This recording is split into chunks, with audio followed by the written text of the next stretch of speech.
E Ana Idalina também já ficou com vontade de falar da cidade dela, Cataguases.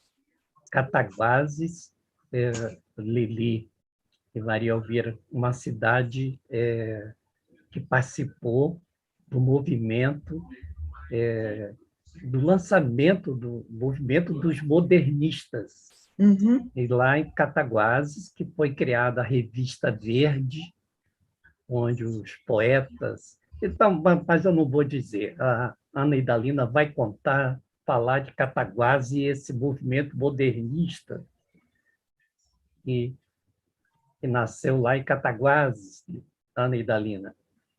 Pois é, enquanto no início da década de 20 borbulhava, né, o movimento modernista São Paulo, Belo Horizonte, Cataguases, uma pequena cidade da zona da Mata Mineira, através do Francisco Inácio Peixoto, Rosário Fusco, Ascânio Lopes, um grupo de jovens no Colégio de Cataguases ali, a gente tinha início o Movimento Verde, né?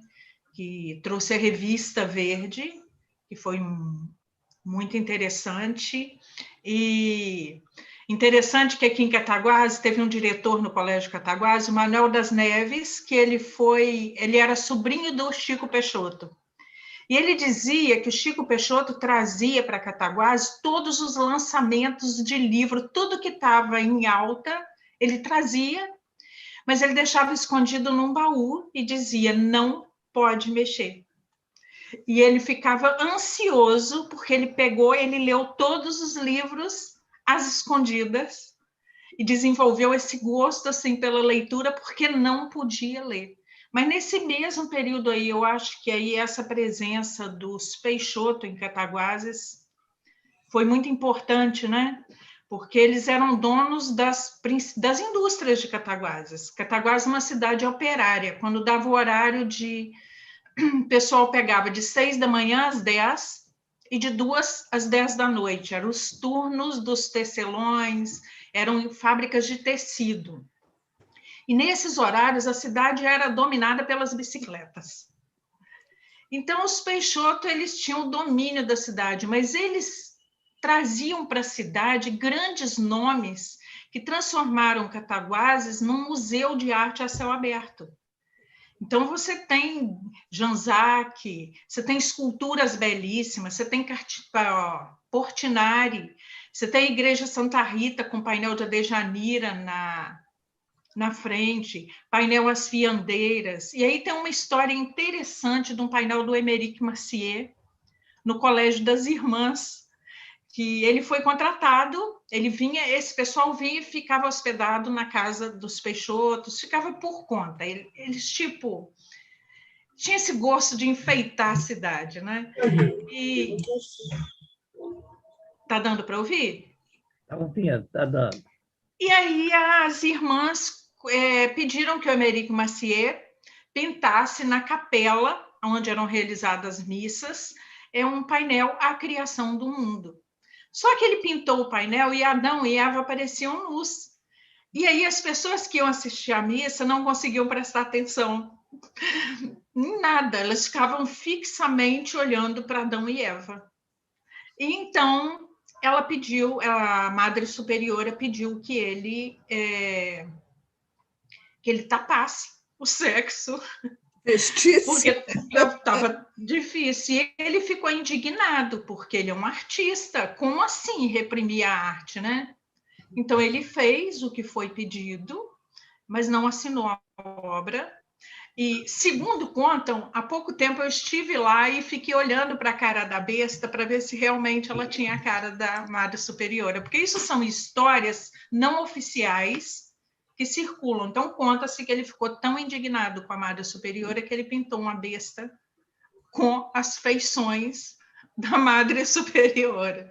Então, tem umas histórias interessantes. Tem a história do pensador que fica no Colégio Cataguases e a mulher que fica no jardim do Hotel Cataguases. Conta-se que o pensador ele é tão triste porque originalmente ele ficaria perto da mulher. Aí ele foi separado e a mulher foi para o Hotel Cataguases, então ele ficou aborrecido. Então, o Colégio Cataguases, eu estudei lá, grande parte da minha geração estudou lá.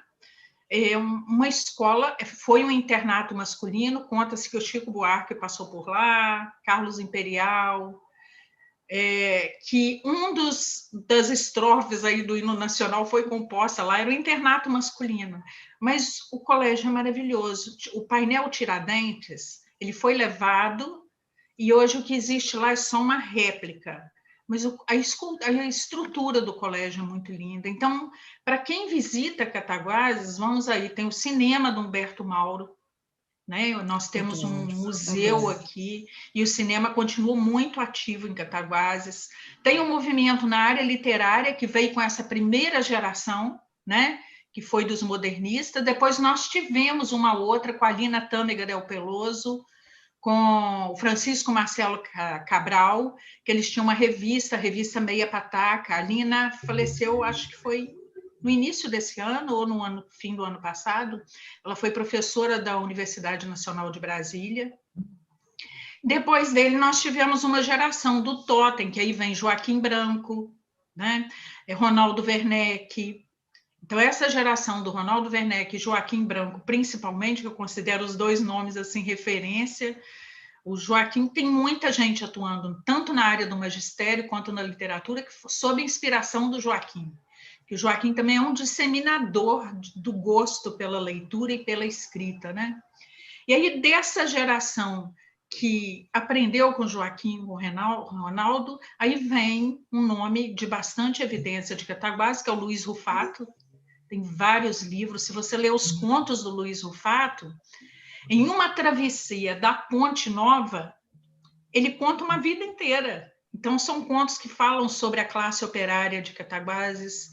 Tem um conto no Eles Eram Muitos Cavalos, que ele se originou de um bate-papo nosso no quintal da casa do pai dele, em que eu contava que o meu segundo marido trabalhava numa funerária, o irmão dele era dono da funerária, ele era sócio, e aí faleceu uma senhora. Então, a família dela queria que ela fosse maquiada, e eu estava presente. E, por um acaso, minha maquiagem estava na minha bolsa. Então, eu fui lá e maquiei, toda em tons de salmão, salmão mesmo, fala, né? Aquele rosinha puxado para laranjado. Passei batom, e ela ficou tão linda. E eu contei isso para o Rufato, e aí tem um conto nesse livro, em que ele conta, tem o nome de Idalina, que a amiga dela tinha morrido e que ela foi lá maquiar a amiga. Então, são essas histórias aí. Então, acho que o Proler de Cataguases continua muito atuante. Nós temos a Cacate, não vou lembrar o nome de todo mundo, da Cacate veio aqui, que eu gosto demais dela. Eles continuam desenvolvendo, eles fazem leituras, mesmo nesse período da pandemia, eles fazem gravação de poemas, de textos, escritores de Cataguases e não de Cataguases. Então, o Proler tem um papel fundamental nessa disseminação pelo gosto de leitura em Cataguases, né?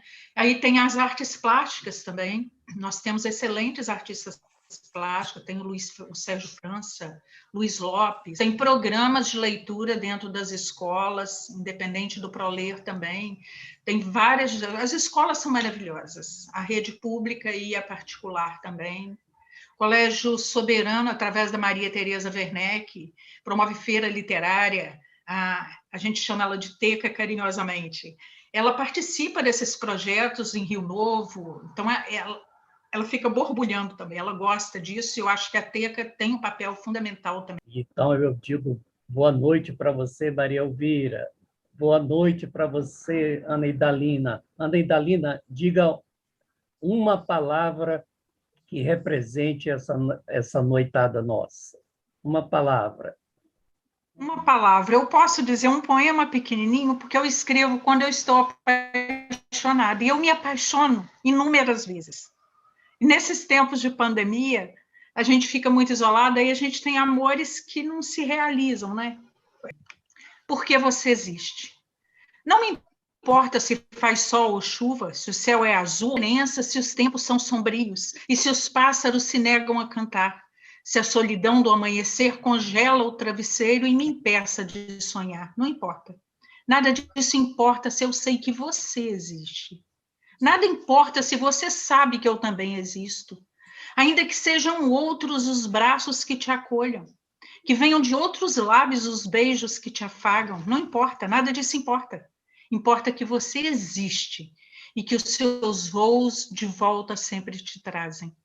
Não importa que eu seja só uma nuvem, uma brisa, um pingo de chuva numa tarde de verão. Importa que eu existo para você. E se eu existo para você, isso alegra meu coração. Existir assim, sentindo em você o meu próprio eco, me ouvindo nas suas ideias, nessa sua voz de melodia, saber você de cor, instintivamente, sem ao menos te conhecer, isso traz para os meus dias uma agradável magia. Não importa que eu nunca venha te conhecer, eu sei você inteiro, corpo e alma, luz e escuridão. Antes de você dizer, minha alma já pressente cada palavra dita. Eu não compreendo isso, eu só sei o que dita o meu coração. Eu desisti de tentar esquecer, de fugir, porque fugir de você, no fundo, é me perder. Por isso eu repito, não importa, nada importa, além de saber dessa nossa sorte, desse encontro misterioso e espiritual, num tempo obscuro e superficial. A vida é perfeita porque você existe, e talvez amar seja isso. Esse estar feliz sem precisar de garantia, essa sensação de paz e alegria. Amém.